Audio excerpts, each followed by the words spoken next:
It was a different kind of Passover meal, to say the least. I remember right when I sat down, Philip leaned over to me and he whispers, "Hey Thomas, I feel like something special is going to happen tonight." I looked at him and said, "I doubt it." I was wrong. Jesus got up from the table. He walked over, grabbed a basin of water and a towel. I remember at the time thinking to myself, what's Jesus doing with the foot water? I doubt he's going to wash somebody's feet. I was wrong. He knelt down and began to wash Bartholomew's feet. Bart just sat there, didn't say anything. He didn't move. None of us did. Jesus finished and went on to James, and then Andrew, and the rest of us. I remember at the time thinking, this is so strange and yet so wonderful. I doubt anyone is going to say anything right now. I was wrong. You know who broke the silence? Peter. No way are you going to wash our feet. That's what I told him. I mean, he could wash other people's feet, but there's no way he was going to wash mine. So I looked at him and I said, Jesus, you are not going to wash my feet. I mean, you're the king. He looked at me and said, well, you can have nothing to do with me then. And I was like, ouch, okay, wash my hands, wash my feet, wash my whole body if you have to. And he just looked at me and said, Peter, your feet will be just fine. In the midst of washing our feet, he teaches us servanthood. Then Jesus took some bread and some wine. He blessed it and served it to us. He said it was a new covenant with his blood, and he said, tonight, all of you will lose faith in me. I remember thinking right then, lose faith in you? Never. But I didn't say anything. I just sat there. I couldn't just sit there. I had to say something. So I looked at him and I said, Jesus, I love you. You can count on me. Even if everything else falls away, I won't. You can count on me. And he looked at me and said, Peter, before morning, you will deny me 3 times. Ouch. Next thing I knew, we were packing up and heading to the garden to pray. Once we got to the garden, it just got crazy.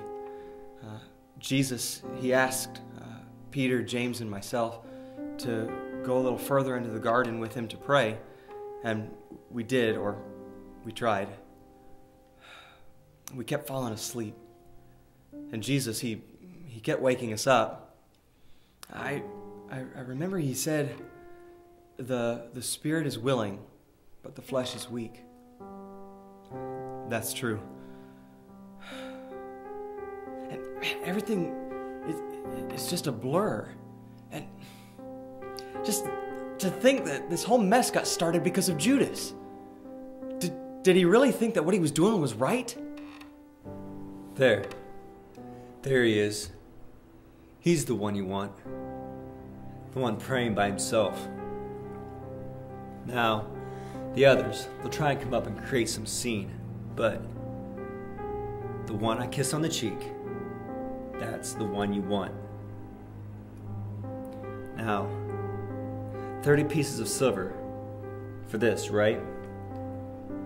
That's what we agreed upon. 30 pieces.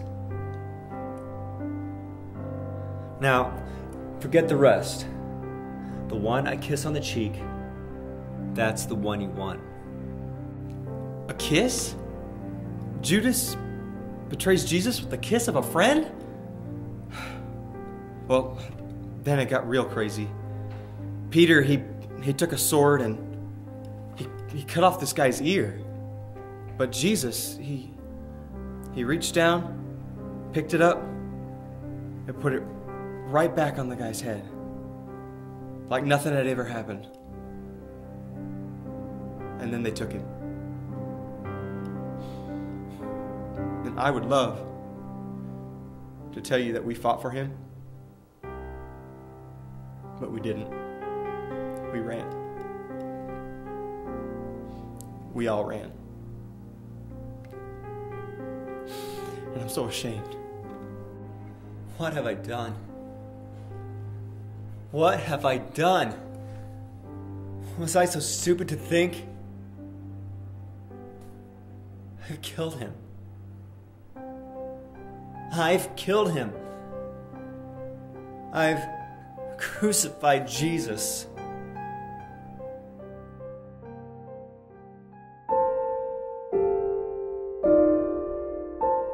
I crucified Jesus. That's what the crowd wanted, and that's what they got. Personally, I don't think that man did anything to deserve that. But I was just a soldier, doing my job. When the governor gave his sentence, that's when I went to work. I loved that job. I felt like I was administering justice every time I nailed someone to a tree. But that man did not deserve that. Makes no sense. There I was, rotting in a jail cell for stealing, murdering, killing, you name it, I've done it. I knew the next time I stepped foot outside that jail cell, well, that was it. So the guards came, took me, put me next to this guy who had been beaten to a pulp. Governor Pilate started asking the crowd, which one of these men do you want me to set free? I mean, it's obvious. The crowd's going to say, let Jesus go. And then I was going to tell them where to go. But then the crowd, they started chanting, Barabbas. I mean, they were saying my name. They were saying my name over and over again. The guards shoved me into the crowd and they took this Jesus off to Golgotha. 1 minute I'm a man marked for death, and the next minute I'm free. Makes no sense. So I followed him all the way to Golgotha. I was stationed at Golgotha that day. We had just raised the second criminal by the time they brought him to me. I'll never forget the way he looked. He had been beaten, spit on, whipped. He was unrecognizable as a man, hideous. What was left of his clothes were stripped off him, and he was thrown down on the cross, and then I went to work. Generally, when you crucify a man, the first hand is the most difficult.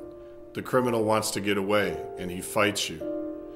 So I would have 2 soldiers hold him down. But this guy, he didn't put up a fight. I just thought he was exhausted. As an executioner, I've been called every name in the book. I've had men yell at me, plead with me, but I wasn't prepared for that. He looked at us, he looked at me, and he said, Father, forgive them, for they know not what they do. He forgave me. Forgive them. He said, forgive them. Who is he? Forgive? It should have been me up there. I was the one who was supposed to be hanging on that cross. He took my place. And then I looked up, and I remember that he took a deep, agonizing breath, and he said, it is finished. And then he died. Surely, this man was the Son of God.